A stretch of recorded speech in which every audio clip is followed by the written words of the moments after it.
Yan po yung ating binalot. Good for July. Yan. So sana po yan, sana po ibigyan tayo dito ng medyo maganda-ganda po na presyo. Ito po ay dito sa Dichoso Mango Farm. Yan. Ito po yung area ng ating farm lady. Ayan po. So talaga pong umaasa tayo sa mas magandang presyo para po tayo makabawi. Ang inyong ka-farm po ay talagang lugi sa mga naunang batch natin. So, ito po yung ating mga natatanging pag-asa na makabawi. Sabi nga po, kahit po makapagbawas tayo ng atin pong mga utang.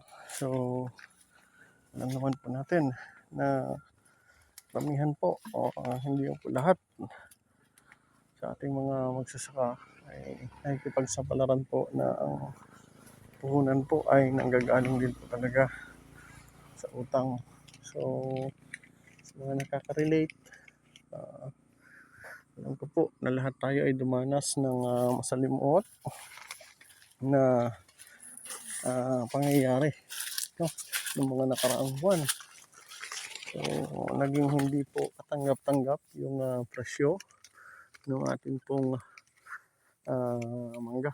So kaya po ito po yung mga maliliit lang na area natin na pwede pong makabawi kahit po papaano para po tayo ay muli pong makapagsimula.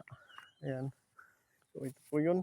So dinaanan po ito ni Aghon kaya medyo sumayad na rin po yung ibang mga sanga niya po sa lakas. Yan. So salamat pa rin po tayo kahit pa paano po ay meron pa rin pong natira. So shout out po ay Ate Lily Dichoso, syempre kay Kuya Ronnie at sa kanyang mga katiwala dito. Ayan. So ito na po kung ating area of production under Ka-Farm TV Mango Protocol dito po sa Dichoso Mango Farm. Syempre ito po ay managed ng akin pong nag-iisa pong ka-farm lady. So napakabata pa po itong mga bunga ng mangga na ito. Ito po isang maliit na area lang pero regular po natin itong pinapabunga taon-taon. So syempre dahil po doon sa ating proseso ng fertilization, paklo application kung hinihingi ng pagkakataon at syempre inihahanda po natin ang mga puno nito bago po natin pabungahin. Kung mapapansin nyo po, yung ibang puno walang bunga dahil syempre hindi po sila matured ang dahon. Ngayon ginagawa po natin, kung alin po yung matured ang dahon, ayun po yung atin pong pinapabunga. Yan, katulad po dito sa puno na ito. Yan. Yung mga laylayan po niya matured ang dahon, siya po yung nagbunga.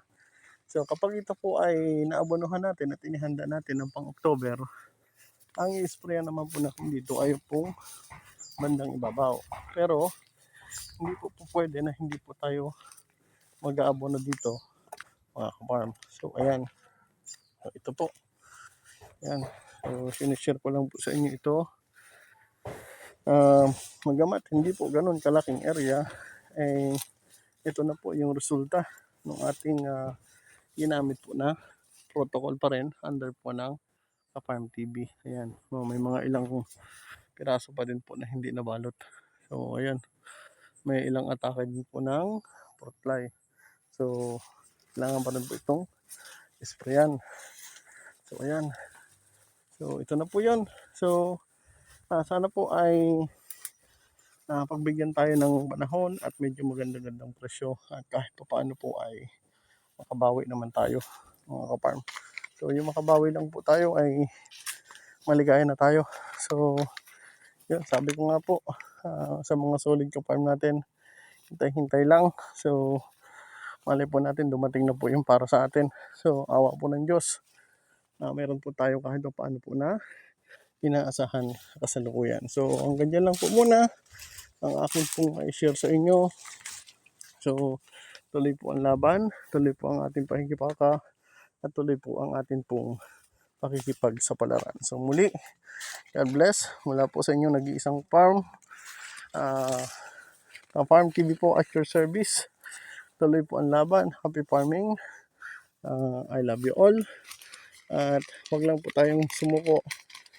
Kahit pa paano po ay meron po tayong mapagkukunan.